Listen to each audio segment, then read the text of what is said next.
Doctor Mohammad Yunus পড়ছে আসলে mind কার চিপে এই মুহূর্তে। গেল 3 থেকে 4 মাস আগেও ডক্টর মোহাম্মদ ইউনূসকে নিয়ে পজিটিভ বার্তা দিত সবসময় এনসিপি, জামাত ইসলাম। আর গেল 3 থেকে 4 মাস যখন তিনি লন্ডন সফর শেষ করে আসলেন, নির্বাচনের দিন তারিখ ক্ষণ ঘোষণা করে দিলেন, এয়ারপোর্ট থেকেই লন্ডনে গিয়ে সেজদা দিছে, ওইখান থেকে ওহি প্রাপ্ত হয়েছে, বিভিন্ন ইস্যুতে ডক্টর ইউনূসকে প্রতিনিয়ত চাপে ফেলছে ওনারই স্নেহাশিস যে রাজনৈতিক দলটা এনসিপি। একদম শেষ পর্যায়ে এসে পাল্টাপাল্টি অবস্থান আমরা দেখতেছি। আপনি দেখছেন ডক্টর ইউনূসের আজকের বক্তব্য যে ফেব্রুয়ারির পরে নির্বাচনের সুযোগ নাই, ফেব্রুয়ারিতে নির্বাচন হবে, এবং তিনি তার মতো করে বেশ কয়েকটা বক্তব্য দিচ্ছেন। এনসিপি চাচ্ছে ফেব্রুয়ারিতে নির্বাচন হওয়ার আগে বিচার এবং সংস্কার শেষ করা কিন্তু সম্ভব না। এর মাঝখানে আজকে এনসিপির মূল নেতা যারা, তারা চীন সফর শেষ করে বাংলাদেশে আসছেন গতকালকে রাতে। আইসেই সরাসরি গন্তব্য কোথায়? এই মুহূর্তে তাদের রাজনৈতিক যেই ফায়দাটা তৈরির সুযোগ আছে সেটা হচ্ছে, বা পুরানা তাদের যেই ঝালের ইস্যুটা, বা আওয়ামী লীগকে টোটালি সাইড করার জন্য যে সাপোর্টিং একটা টিম এখনো মাঠের মধ্যে রয়ে গেছে, মানে জাতীয় পার্টি, সেই জায়গাটাতে হাত দিছে। ভিপি নূরকে দেখে আপনারা জানেন যে ভিপি নূর উপরে ঘটনার পর 48-72 ঘন্টার কাছাকাছি হয়ে গেছে। নূর সুস্থ হয়ে গেছে, কিন্তু কেউ গ্রেপ্তার হয় নাই। অনেকে চাইছিল সেনাবাহিনী পুলিশকে গ্রেপ্তার করাইতে, বাট এটা ডক্টর ইউনূস সরকার এই সিদ্ধান্ত যায় নাই। তদন্ত কমিটি হয়েছে, ওয়াই, এটা পরে আমরা জানবো যে কেন ঘটনাটা ঘটলো। আচ্ছা, এর মাঝখানে জামাত থেকে শুরু করে এনসিপি থেকে শুরু করে যারা দেশে ছিল, বিএনপি ছাড়া বাকিরা সবাই কিন্তু দাবি করছে জাতীয় পার্টিকে নিষিদ্ধ করার জন্য। এখন জাতীয় পার্টি কেন টার্গেটে পরিণত হয়েছে? মেইন রিজন হচ্ছে জাতীয় পার্টি ওই লেসটা আওয়ামী লীগ সরকারকে যারা ক্ষমতায় রাখছিল, আওয়ামী লীগ সরকারের নির্বাচনকে যারা বৈধতা দিছে, আওয়ামী লীগ সরকারের সংসদকে যারা ফাংশনাল রাখছে সামহাও, সেটা হচ্ছে জাতীয় পার্টি।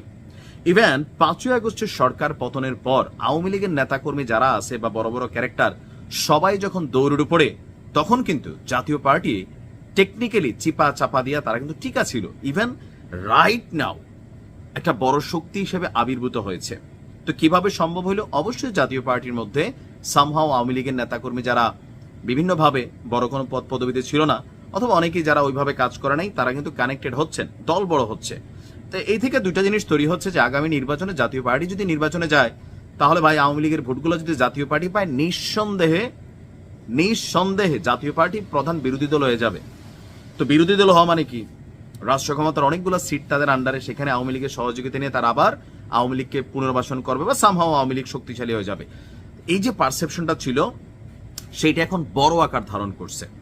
নূরকে মাইরের পর জাতীয় পার্টি নিষিদ্ধের যে দাবি, এইভাবে সেইভাবে আসলেও যারা মূল খেলোয়াড়, নাহিদ ইসলাম, সার্জিসরা, তারা কিন্তু কথা বলেন নাই চীন থেকে। এখন আইসেই ঘোষণা দিচ্ছেন যে গতকালকে নাহিদ ইসলাম বলছেন যে জাতীয় পার্টি ফ্যাসিবাদকে টিকিয়ে রাখতে সহায়তা করে গেছে।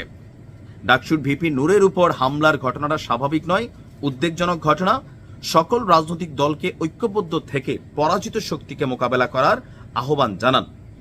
এরকম ফেসিসদের সকল ষড়যন্ত্র মোকাবেলায় আবারও রাজপথে নেমে আসার হুঁশিয়ারি দিয়েছেন সার্জিস আলম। বক্তব্য হচ্ছে যে আপনার সেনাবাহিনী কাদের নির্দেশে পরিচালিত হচ্ছে তা নিয়েও নাকি প্রশ্ন তাদের। আর এর মাঝখানে তাদের বক্তব্য, মোট কথা, জাতীয় পার্টিকে রাজনীতি থেকে নিষিদ্ধ করতে হবে।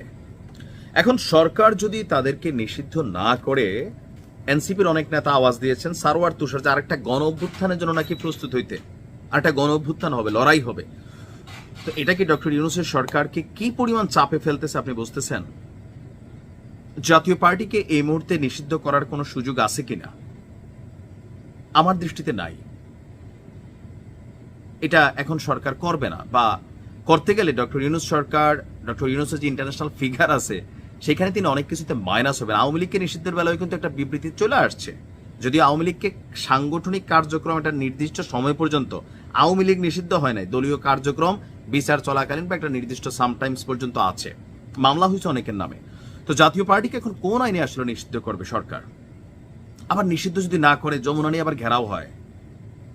কারণ আওয়ামী লীগ নিষিদ্ধের আগে যে প্রেক্ষাপট তৈরি হয়েছিল, জামাত, এনসিপি, আরো কয়েকটা দল মিলা তারা কিন্তু একটা টিম হইয়া কিন্তু কাজ করছে, ফাংশন করছে, সিদ্ধান্ত চলে আসছে। সো জাতীয় পার্টির জন্য ডক্টর ইউনূসকে যদি এরকম চাপ দেওয়া হয়, ওই দিন কি ওইখানে সিটি কর্পোরেশন থেকে ঠান্ডা পানির মেশিন যাবে? ওয়াটার ক্যানন যাবে, সেদিন কি মানে মিষ্টি মুষ্টি খাওয়ানো হবে, নাকি সেদিন পুলিশ লাঠিচার্জ করবে, সেনাবাহিনী আবার বুট মারবে? মানে পরিস্থিতিটা বুঝতে পারছেন তো? এই যে একটা কনফ্লিক্ট পয়েন্টে কিন্তু দাঁড়া হয়ে গেছে অলরেডি। তো ডক্টর ইউনূসকে মানে আমার মনে হয় যে ওনার একটা বিশাল একটা মানসিক চাপের মধ্যে এই মুহূর্তে বেচারার দিন কাটতেছে। ইভেন আসিফ নজরুল ইসলাম, ওনার কপালে যে কি আছে আসলে এই সরকার পড়ার পরে যে কোনো সময় দৃশ্যপটগুলো তাই বার্তা দিচ্ছে। তো সবকিছু মিলিয়ে একটা দুঃস্বপ্নের সময়। আমরা যারা ভাবতেছি ইউনূস সাহেব চেয়ারে বৈশা লারালা পাই, বিষয়টা তা না। এমন এক চেয়ার না পারবে ছাড়তে, না পারবে রাখতে, আবার ধরেন কই থেকে কি হয়, শত্রুতা কি পরিমাণ তৈরি হচ্ছে, সামহাউ স্ট্রেস পাচ্ছেন এই বেচারা। দেখা যাক কি হয়। ভালো থাকুন।